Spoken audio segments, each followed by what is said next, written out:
ఉంటే ఆకలికి ఖర్చు ఎక్కువ అవుతుంది కదా.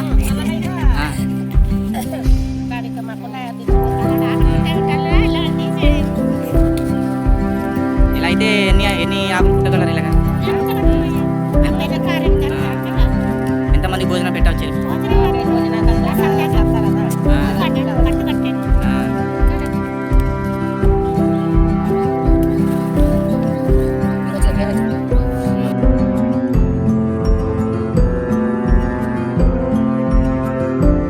నా పేరు మరిగెలప్పారావు. మాది సింగనకోట గ్రామం, పాత పంచాయతీ, గుర్తేడు మండలం, పోలవరం జిల్లా. మా ఊరు పాతకోట నుంచి సుమారు 10 కిలోమీటర్లు ఉంటుంది. మాకు రోడ్డు లేదు ప్రస్తుతం అయితే. ప్రస్తుతం రోడ్డు లేదు. అలాగే కరెంటు కూడా ఇదివరకు లేకపోయింది. ప్రధానమంత్రి పిఎం జన్మన్ పథకం కింద ఈ సోలార్ సెన్సర్ చేయడం వల్ల కొద్దిగా మాకు వెలుతురు వచ్చింది. అయితే ప్రస్తుతం రోడ్డు లేక మేము చాలా ఇబ్బందులు ఎదుర్కొంటున్నాం. ఎలాగంటే కనీసం నిత్యావసర వస్తువులు పాతకోట నుంచి తీసుకురావాలన్నా ఘాటెక్కి రావాల్సి ఉంటుంది. ఇలాగా ఇంకా పెద్ద సమస్య ఏంటంటే హాస్పిటల్ అంటే ఇప్పుడు హాస్పిటల్కి హెల్త్ పరంగా హాస్పిటల్కి తీసుకెళ్దామంటే ఘాటి ప్లేస్ చిన్న బాట అనమాట. కనీసం డోలి మూత ద్వారా తీసుకెళ్దామన్నా కూడా ఇబ్బంది. అందువల్ల గర్భిణీ స్త్రీల విషయానికి వస్తే అక్కడికి హాస్పిటల్ తీసుకెళ్దామన్నా చాలా ఇబ్బంది. వర్షాకాలం అయితే మరి నడిచెళ్ళాలన్నా కూడా కష్టం. ఇలాగా ఎన్నో ఇబ్బందులతో ఎదుర్కొంటూ మా గ్రామ ప్రజలు నివసిస్తున్నాం. ఇక్కడ నుంచి కనీసం వేరే ఊరు వలస వెళ్ళి బ్రతుకుదామని అనుకున్నా అక్కడ ఎలాగంటే అక్కడ మాకు భూమి దొరకదు. ఇప్పుడున్న పరిస్థితుల్లో అయితే ఇప్పుడు ప్రతి ఒక్కరికి భూములకి పట్టాలు రావడం, అక్కడ వ్యవసాయం చేసుకుందామంటే మేము అక్కడికి వెళ్ళి చేయలేము. ఇప్పుడు ఎవరి భూమికి వాళ్ళకి పట్టాలు వచ్చేసినాయి.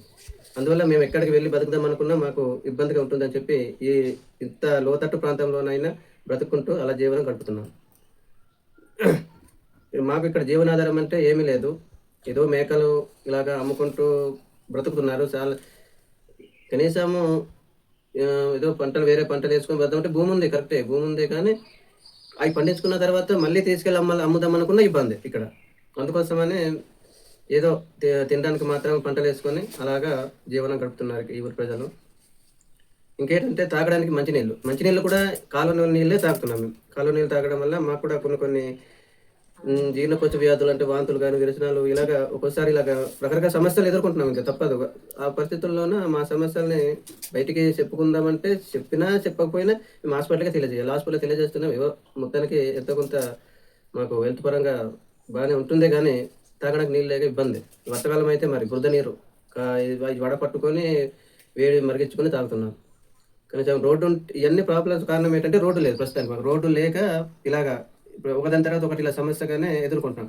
రోడ్డు ఉంటే ఇప్పుడు గవర్నమెంట్ నుంచి కూడా రోడ్డు శాంక్షన్ చేశారని అంటున్నారు. శాంక్షన్ అవుతే ఈ సమస్యలన్నీ పోతాయి. రోడ్డు లేకపోవడం వల్ల కరెంటు ఇచ్చిన స్తంభాలు తీసుకురావడానికి ఇబ్బంది అనమాట. ఇక్కడికి స్తంభాలు తీసుకురావడానికి ఇబ్బంది. అలాగే ఇది కొంత దగ్గర అంటే ఏదో విధంగా మనుషుల భుజాల మీద పట్టుకొచ్చి వేసుకునే వాళ్ళం. వేయించుకోవడం ఏదో చేయడానికనే అవును. కనీసం భుజాన పెట్టి తీసుకురావడానికి కూడా రోడ్డు స్థిరమైన దారి లేదు. దారి లేక ఈ కరెంటు కోసం స్తంభాలని ఇవన్నీ తీసుకోవడానికి కూడా ఇబ్బంది అయిపోతుంది.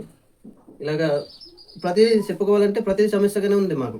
ప్రతి సమస్య ఈ సమస్యల్ని గవర్నమెంట్ దృష్టికి తీసుకెళ్తున్నాం కానీ ఏ ప్రభుత్వం వచ్చినా ఏం చేసినా కానీ రోడ్ అయితే శాంక్షన్ అయింది అంటున్నారు, ఇది అంటున్నారు. కానీ ఏమవుతుందో తెలియట్లేదు. ఇదివరకు చాలాసార్లు ఎవరి దగ్గర దృష్టికి కూడా మేము అప్లికేషన్ పెట్టడం అయితే జరిగింది. ఎవరి దగ్గరికి పెట్టినా కూడా మీ రోడ్డు శాంక్షన్లో ఉందమ్మా అంటున్నారు. కానీ దాని గురించి పెద్దగా పూర్తి స్థాయిలో అంటే జరగడం లేదు.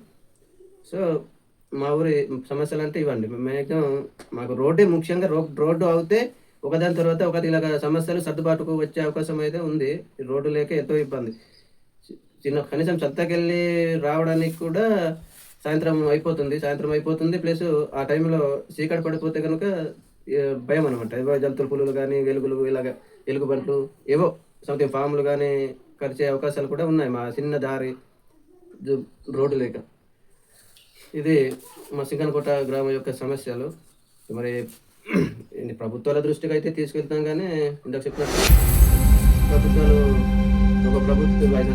ప్రభుత్వం వస్తుంది. ప్రభుత్వం ముందు ఎన్నికలలో ఎన్నో హామీలు ఇవ్వడం జరుగుతుంది. ఆ హామీలన్నీ కొంతవరకు కొన్ని గ్రామాలకు బాగానే అవుతున్నాయి. కానీ మా గ్రామానికి అయితే ఏమీ జరిగినట్టు అనిపించడం లేదు. ఇందులో రాజకీయ నాయకులు వస్తున్నారు అంటే మా ఊరికి రాలేదు. జనసేన పార్టీకి సంబంధించిన ఆయన కూడా ఈ గ్రామం యొక్క సమస్యని పవన్ కళ్యాణ్ గారి దగ్గర ఉప ముఖ్యమంత్రి అయినటువంటి పవన్ కళ్యాణ్ గారి దగ్గరికి తీసుకెళ్తామన్నారు. తీసుకెళ్ళిన తర్వాత సమస్య ఖచ్చితంగా పరిష్కరించే అవకాశం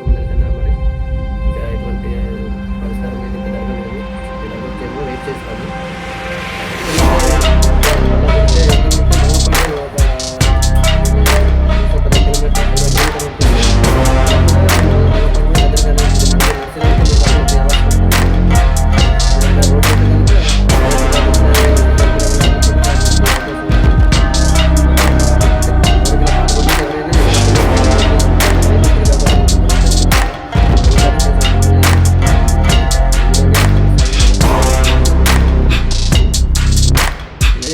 కరెంటు కానీ కనీసం వాటర్ సదుపాయం అంటే ఇప్పుడు కుళాయిలు కానీ రావడం జరిగేది. రోడ్డు లేక ఇవి కూడా మాకు జరగడం లేదు. పెద్ద సమస్య మాకున్న పెద్ద సమస్య ఏంటంటే రోడ్డే, ముఖ్యంగా రోడ్డు. రోడ్డు లేకే మా సమస్యలు అలాగే పుట్టుపడి ఉన్నాయి. మా సమస్యలను మరి ఏ ప్రభుత్వం దృష్టికి వెళ్ళి ఏ ప్రభుత్వం వచ్చి మాకు సమస్యని పరిష్కరిస్తారో మాకే తెలియడం లేదు. మా ఊరు కనీసం ఇదివరకు అయితే మా ఊరు కనీసం ఎలా చెప్పాలంటే స్వతంత్రం రాక ముందు నుంచి ఉన్నటువంటి గ్రామం. అయినా కూడా ఈ గ్రామానికి రోడ్డు లేదని లేకపోవడం అనేది చాలా దురదృష్టవశాత్తు అనుకోవాలి. అప్పుడు 2007 ఆ మధ్యలో రోడ్డు స్టార్ట్ చేశారు కానీ అది మరి కొన్ని కారణాల వల్ల రోడ్డు శకం వరకు కూడా కాదు, కనీసం తంగడి కొట్ట నుంచి కిలోమీటర్ ఉంటుంది, అంతవరకు చేయడం జరిగింది. ఏదో కొన్ని సమస్యల వల్ల కారణాల వల్ల ఆ రోడ్డు కూడా ఆగిపోయింది. అప్పటి నుంచి ఇప్పటి వరకు మళ్ళీ ఆ రోడ్డు కోసం అయితే ఎవరు కూడా పట్టించుకోవడం లేదు, ఏ ప్రభుత్వం వచ్చినా కూడా. ఈ విధంగా ఈ రోడ్డు లేక ఈ ఊరు ప్రజలు ఎంతో ఇబ్బందులతో సమస్యలను ఎదుర్కొంటూ జీవనం గడుపుతున్నారు. సమస్యలను ఎదుర్కొంటున్నామని మేము కూడా భావిస్తున్నాం. మెయిన్ మాకు రోడ్డే కావాలి. రోడ్డు లేక ఈ సమస్యలని మేము కూడా అనుకుంటున్నాము. మా ప్రజలను కూడా మేము కూడా రోడ్డు వస్తే కనుక మనకి ఇబ్బందులు అనేవి తగ్గుతాయని మేము ఇది వరకు 2-3 సార్లు వెళ్ళాం ప్రభుత్వం. అంటే ఇప్పుడు మన ఐటీడీకి కూడా వెళ్ళడం జరిగింది 2 సార్లు, కొంచెం ఇలాగా. అయినా కూడా అక్కడ నుంచి కూడా మాకు వచ్చేది ఏంటంటే ఇప్పుడు మధ్యలో ఫారెస్ట్ భూమి ఉండడం వల్ల ఫారెస్ట్ వాళ్ళు అబ్జెక్షన్ పెడుతున్నారని ప్రభుత్వం వాళ్ళు కూడా చెప్తున్నారు. అందువల్ల మాకు ఇప్పుడు క్లియరెన్స్ అనేది ఫారెస్ట్ డిపార్ట్మెంట్ నుంచే క్లియరెన్స్ రావాలేమో అని కూడా మేము కూడా అనుకున్నాము. ఈ విధంగా అయితే ఇప్పుడు మాకు ఒకటే, ఏ ప్రభుత్వము ఇప్పుడు ప్రస్తుతం అధికారంలో ఉన్న ప్రభుత్వం అయినా సరే, తర్వాత ఇంకా 5-3 సంవత్సరాల తర్వాత వచ్చే ఎలక్షన్లు గెలిచిన ప్రభుత్వం అయినా సరే మాకు రోడ్డు ఖచ్చితంగా వేస్తారని మా గ్రామం తరఫున కోరుకుంటాము. ముఖ్యంగా ఇప్పుడైతే ప్రస్తుతం అయితే ఇప్పుడు ఉప ముఖ్యమంత్రి అయినటువంటి పవన్ కళ్యాణ్ గారు అయితే ఎన్నో గ్రామాలకు ఎంతో చుట్టూ చాలా లాంగ్ చిన్న లోతట్టు ప్రాంతమైన గ్రామాలకు కూడా రోడ్లు వేస్తున్నారని మాకు తెలిసింది. కనీసం పవన్ కళ్యాణ్ గారు అయినా కనీసం రోడ్డు పరిస్థితిని గమనించి ఈ యొక్క రోడ్డును ఏర్పాటు చేస్తారని మనం చేసుకుంటున్నాను. నా తరఫున అయితే ఏ ప్రభుత్వం అయినా సరే కనీసం ఇంత ఇబ్బందుల్లో ఉన్నారని గమనించి కనీసం మొత్తం సమస్యలన్నీ కాకుండా కనీసం ఒక సమస్యనైనా తీర్చే విధంగా ఆలోచిస్తారని మా గ్రామం తరఫున నేను కోరుకుంటూ సెలవు తీసుకుంటున్నాను.